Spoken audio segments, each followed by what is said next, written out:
At a hustings in Cumbernauld, SNP members tonight got their first chance to hear from and question the three candidates vying to become their leader and the next First Minister.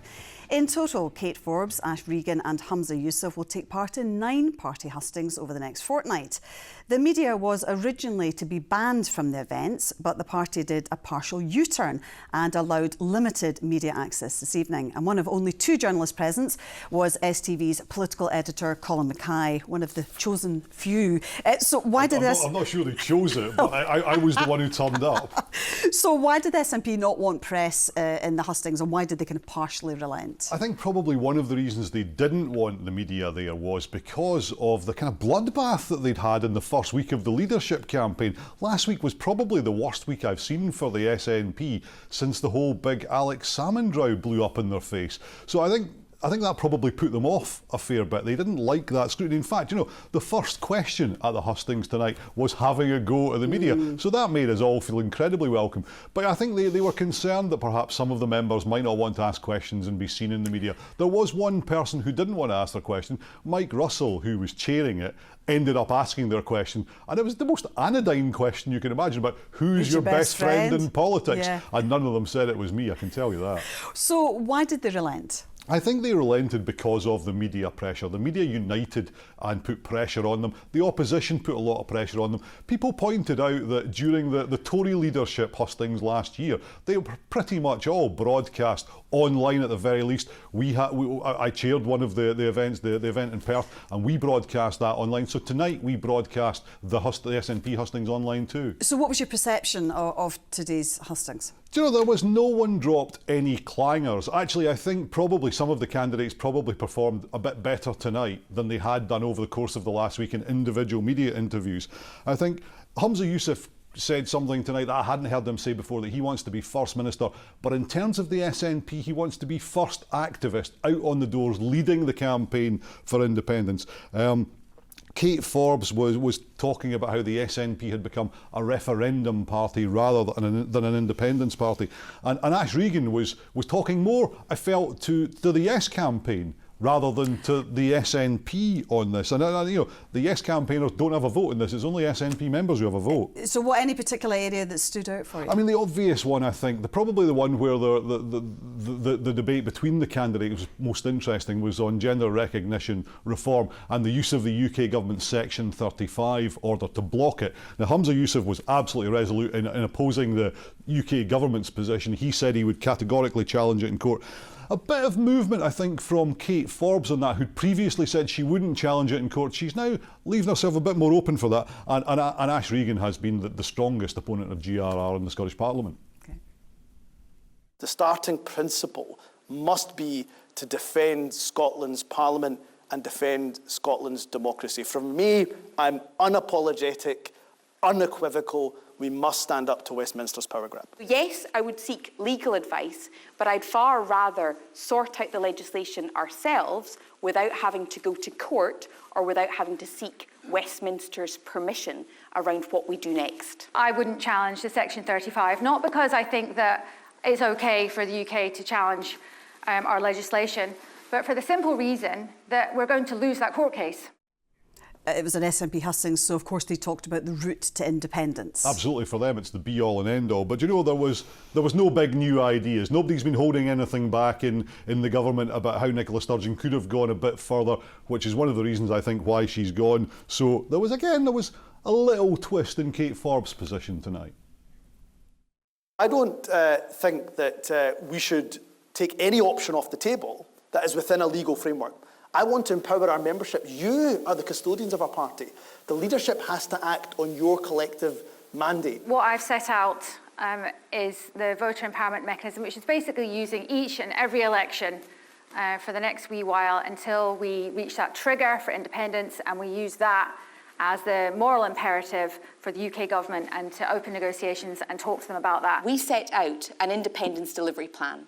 The focus is to maximise support, but we will also put that to the people in the next Westminster election 2024. We will put independence front and centre, and we will look for a mandate to ensure that the legal powers to hold a referendum be transferred within 3 months. Well, let's bring in Rachel Watson now, the Scottish political editor of the Scottish Sun. You weren't allowed in, Rachel, but you're watching it online. What did you make of it?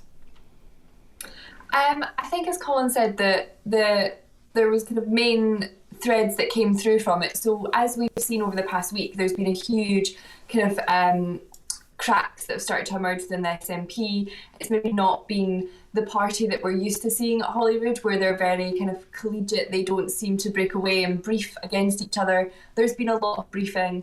There's been a lot of candidates taking sly digs at other candidates. But this hustings was actually a lot, there was no real dig at one another. There was a few questions where they didn't exactly, around GRR, where they didn't agree. But I think all three candidates wanted to talk about independence. If you listened to their opening statements, they all focused on the fact that Kate Forbes and Humza Yousaf, they wanted to kind of break away from this de facto referendum. They've been very clear around the fact that they want to build support. Kate Forbes has spoken about being the referendum party, how the party has kind of given up trying to persuade people, and Humza Yousaf is kind of on that as well. So set out to the SNP membership that actually, independence might not be coming as soon as you might have been led to believe previously, but we're still going to work on it. Whereas Ash Regan is very much, she calls it the voter empowerment mechanism, but it's very much a de facto referendum that she would just run over and over again. And Rachel, any sign of a front runner after tonight's hustings? I don't think any of them are, particularly shining. I think Humza Yousaf appears to be the favourite. I think he looks the most likely to win this, just due to what's happened in the last few weeks. I think it's obvious that Ash Regan is not as experienced as Kate Forbes and Humza Yousaf. When you watch the three of them together, she relies on her notes more. She doesn't speak as well as the other two. They served in cabinet, so I think it really is a two-way race between Humza Yousaf and Kate Forbes that Humza Yousaf is ahead of in the moment. Would you agree with that too? I think broadly, if you looked at what was going on in the hall tonight, then there was probably, I would say Humza probably edged that in terms of the applause. Speaking to the members as they were coming out, a lot of people haven't made up their minds. This is just the first hustings. A lot of them actually said they're going to wait until they see what happens next week on the STV leaders debate. But I think, there was a lot of support for Humza. There was a fair bit of support for Kate from the membership. I didn't detect much support for Ash Regan, though.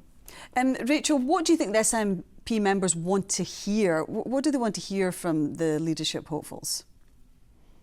I think they want to hear about independence. They want to hear that the movement hasn't stalled, as some have claimed. They want to know what plans a First Minister would have to try and get to the point where there can be a referendum or there is some way to get to independence. And if you listen to some of the questions today, they want to hear about the NHS, they want to hear about energy bills and the cost of living crisis and other areas. So when we got to the questions, it did widen out a little bit. There was more variety there. I think it'll be when we get to the TV debate, so we see a little bit more of these candidates tested. And that's something, this is going to be our First Minister, and that's why the press fought to be able to watch these and to provide the public with information from them, because it's important that we see these people tested. And I think when we get to the television debates, we'll see a lot more of that rather than SNP members putting their questions to the candidates.